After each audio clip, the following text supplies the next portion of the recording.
Breaking news Bachupally police station పరిధిలో ఓ యువతిపై జరిగిన అత్యాచారం ఘటన ఆలస్యంగా వెలుగులోకి వచ్చింది. బాధితురాలు జార్ఖండ్ ప్రాంతానికి చెందిన యువతిగా గుర్తించారు పోలీసులు. బాధిత యువతి తమిళనాడులో బయోమెడికల్ కోర్సు చేస్తుంది. అదే యూనివర్సిటీలో బీటెక్ చదువుతున్న అజయ్తో స్నేహం చేసింది. ఈ నెల 3న హైదరాబాద్ వచ్చిన యువతిని అజయ్ ఓ హాస్టల్లో చేర్పించాడు. బాచుపల్లిలో పార్టీ ఉందని యువతిని అక్కడికి తీసుకువెళ్లాడు అజయ్. అజయ్తో పాటు మరో 5గురు పార్టీలో పాల్గొన్నారు. మద్యం మత్తులో ఓ యువకుడు యువతిపై అత్యాచారం చేశాడు.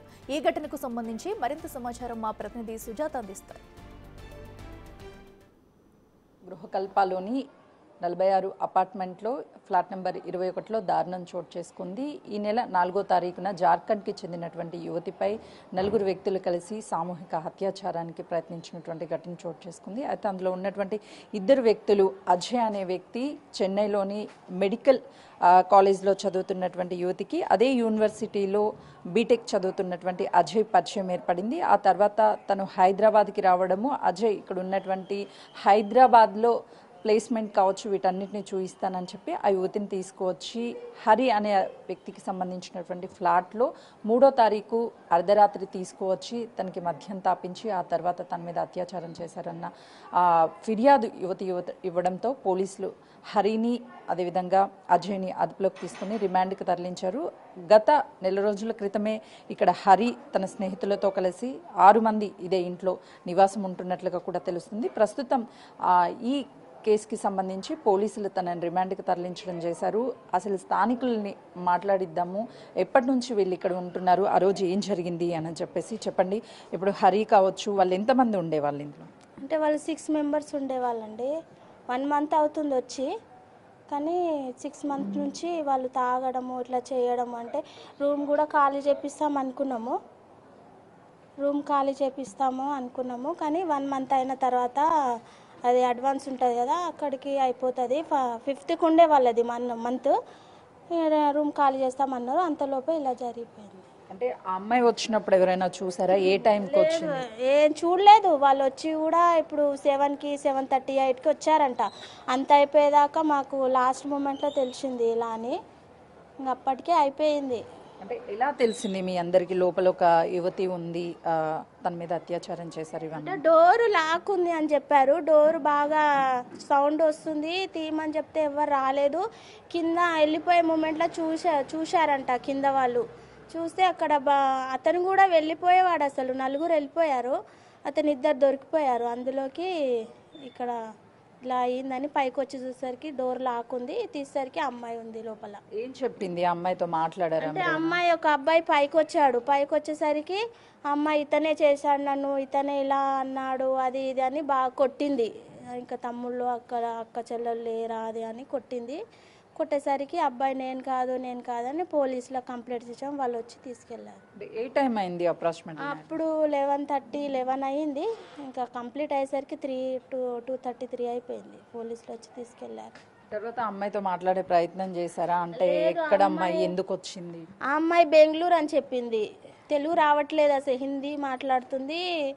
వీళ్ళే చేశారు, ఇలా అయింది, నాకు తీసుకొచ్చారు, క్లాస్మేట్ ఉండే అని తీసుకొచ్చి తాగించారు, ఇలా చేశాను నన్నని అమ్మాయి ఏడ్చింది.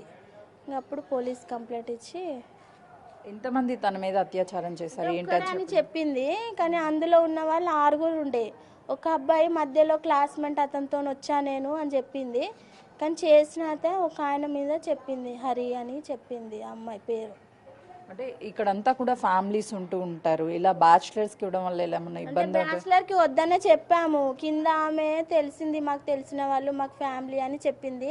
అప్పటికే వాళ్ళ ఈ అలవాట్లు చూసి వద్దు అని అనుకునేసరికి ఇంకా 1 మంత్ ఉండనులే ఈ నెల అని 5th అవుతుండే వాళ్ళకి 1 మంత్ వెళ్ళిపోయే వాళ్ళే. కానీ ఈ లోపే ఇలా జరిగింది. అంటే 1 మంత్లో ఎప్పుడైనా సరే వాళ్ళ అమ్మాయిలను తీసుకురావడం లేకపోతే తాగడం అవన్నీ? కానీ తాగడం అయితే చూసాము. బాటిల్స్ అవన్నీ ఇక్కడ చెత్తలో ఉండేవి, బాటిల్స్ కూడా కింద పడేసేవి. ఒకసారి కూడా డోరు కొట్టి చెప్పాను, వెళ్ళి తీసుకొని వెళ్ళాడు అతను. డోర్ సౌండ్స్ రావడం వల్లే మీరు అందరు బయటకు వచ్చారు? డోర్ సౌండ్ వచ్చింది. వచ్చేసరికి లాక్ మా ఆయననే తీసాడు. అప్పుడు డోర్ పైకి వచ్చి డోర్ తీసేసరికి అమ్మాయి పడిపోయింది లోపల. అమ్మాయి ఒంటి మీద గాయాలు కానీ? గాయాలు ఉన్నాయి. ఇక్కడ మొత్తం తాకింది. డోర్ ఇట్లా తీయడానికి పోతే ఇక్కడ చేయికి కూడా తాకిందంట. చూసాం మేము కూడా. అప్పటికి ఆ అమ్మాయితో లోపల ఎవరైనా ఉన్నారా? అమ్మాయి ఉన్నాడు, అబ్బాయి ఉన్నాడు, ఒక అబ్బాయి ఉన్నాడు. కానీ ఆ అబ్బాయి అనట్లేదు, అమ్మాయి వేరే అబ్బాయి ఉంటుంది లోపల. చూడొచ్చు, ఈ ఇంట్లోనే హరి తన స్నేహితులతో కలిసి 1 మంత్ క్రితమే వచ్చి ఇక్కడ ఉంటున్నారు. వాళ్ళంతా కూడా చిన్న చిన్న జాబ్స్ చేసుకుంటూ అదేవిధంగా కొంతమంది చదువుకుంటూ ఉన్నారు. అజయ్ని నమ్మి వచ్చినటువంటి స్నేహితురాల మీద అత్యాచారం చేయడము అటు పోలీసులకు వెంటనే కూడా ఫిర్యాదు ఇచ్చింది. అయితే తను మెడికల్కి సంబంధించినటువంటి ఫైనల్ ఇయర్ చదువుతున్నట్లు తెలుస్తుంది చెన్నై ఒక యూనివర్సిటీలో. అదే యూనివర్సిటీలో అజయ్ కూడా బీటెక్ చదువుతుండడము. వాళ్ళ ఇద్దరికి స్నేహం ఏర్పడిన తర్వాత ఇక్కడికి తీసుకొచ్చి తను హాస్టల్లో ఉంటాను అని చెప్తే చిన్న పార్టీ చేసుకుందాము అని చెప్పేసి 3వ తారీఖున అంటే 12 తర్వాత ఇక్కడికి తీసుకువచ్చి ఈ ఘటన అంతా కూడా జరిగిన తర్వాత తనని ఇక్కడ వదిలేసి లోపల ఒక వ్యక్తిని ఇద్దరు కూడా లాక్ చేశారు. తనని బయటికి రాకుండా బంధించడంతో ఈ డోర్స్ని గట్టిగా కొట్టడము, సౌండ్స్ వచ్చిన తర్వాత చుట్టుపక్కల ఉన్నటువంటి వాళ్ళందరూ వచ్చి డోర్స్ని ఓపెన్ చేసి యువతిని బయటికి తీసుకొచ్చినప్పుడు నన్ను అత్యాచారం చేసిన వ్యక్తి ఒక వ్యక్తి అని చెప్పేసి పేరు చెప్పింది. తనతో పాటు తన ఒంటి మీద గాయాలు కూడా ఉన్నాయి, పార్టీ అని చెప్పి తీసుకొచ్చి తనని అత్యాచారం చేశారు అని చెప్పేసి వెంటనే సంఘటన స్థలానికి చేరుకున్నటువంటి పోలీసులు కేసును కూడా నమోదు చేసి రిమాండ్కి తరలించారు వారిద్దరిని కూడా. కెమెరామెన్ శ్రీకాంత్తో సుజాత,